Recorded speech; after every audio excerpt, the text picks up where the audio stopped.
5 vardai atsiduria tarp geriausių 2023 metų antro plano aktorių. Skirtingų kartų, skirtingų patirčių, skirtingų tautų. Tačiau visus vienija profesionalumas ir meilė savo amatui.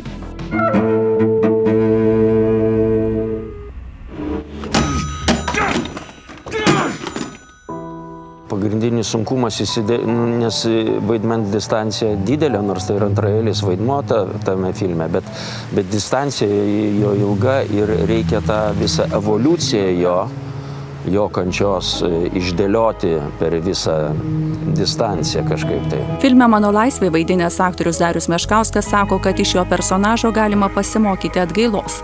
Jei atsiveri, prisipažįsti, tuomet ir palengvėja. Aš mačiau tą filmą 3 kartus, tai pirmą kartą, kai žiūrėjau, tai filmo nemačiau. Žiūri, ką tu ten pridirbai ir kas matosi, tai ką aš galvoje tenai konstravau ir vaidinau, ko nesimato. Es gribēju normālu dzīvi. Es gribēju nodarboties ar zinātni. Listen.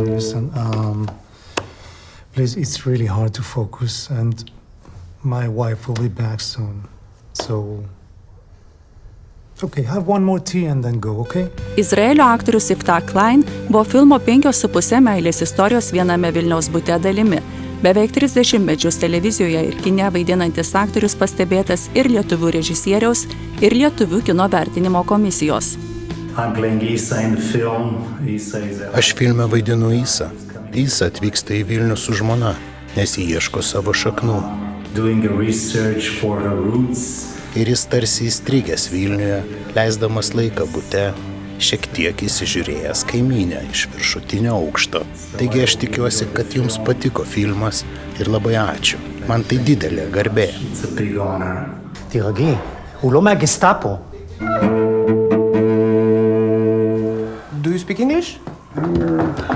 Little. So, we are cleaning the flat. We are almost done. Filmo 5,5 meilės istorijos viename Vilniaus bute aktorius Marijus Mažūnas prisijaukino neįtin lengvą vaidmenį ir jį atliko taip įtikinamai, jo gavo sidabrinės gervės nominaciją. Aš premjeroj tada atsimenu nebuvau, nes susirgau ir negalėjau pasirodyti premjeroj, pasižiūrėti, bet tada tyliai prasliūkinau kino teatrą, pats vienas, sėdėjau, žiūrėjau, kaip žmonės jau atėję, nusipirkę bilietus reaguoja.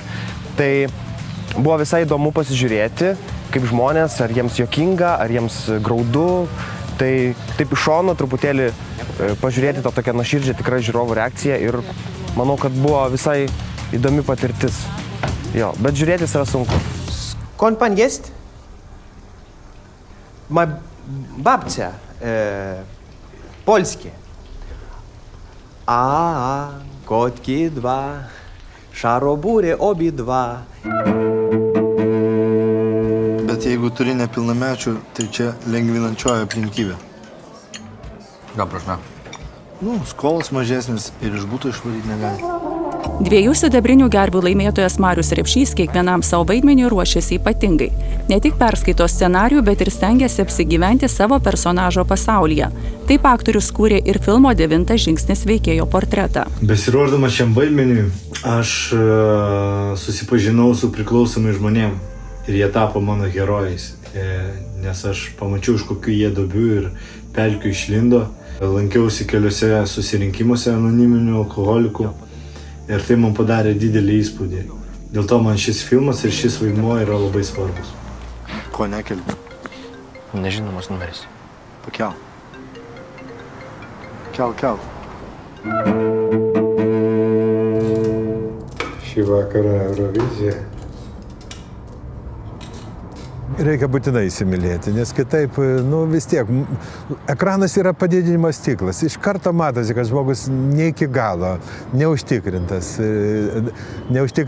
savo rolę įgyvendina ir tas labai matosi. 2 sidabrinės gervės statulėlėmis apdovanotas Vidas Petkevičius savo personažą filme 5,5 meilės istorijos viename Vilniaus bute pamilo iš karto.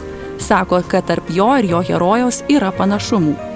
Aš tik matau savo klaidas. Nežiūriu, kas ten gerai, tai tarsi savaime, o matau, va čia reikėtų geriau, va čia reikėtų kitaip, būtų žymiai įdomiau. Žodžiu, aš žiūriu tik į savo klaidas.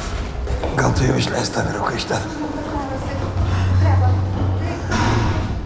Mano namas grius. Kažkas iš šių 5 aktorių birželio 9 dieną gaus arba 1, arba 3 sidabrinės gervės statulėlę.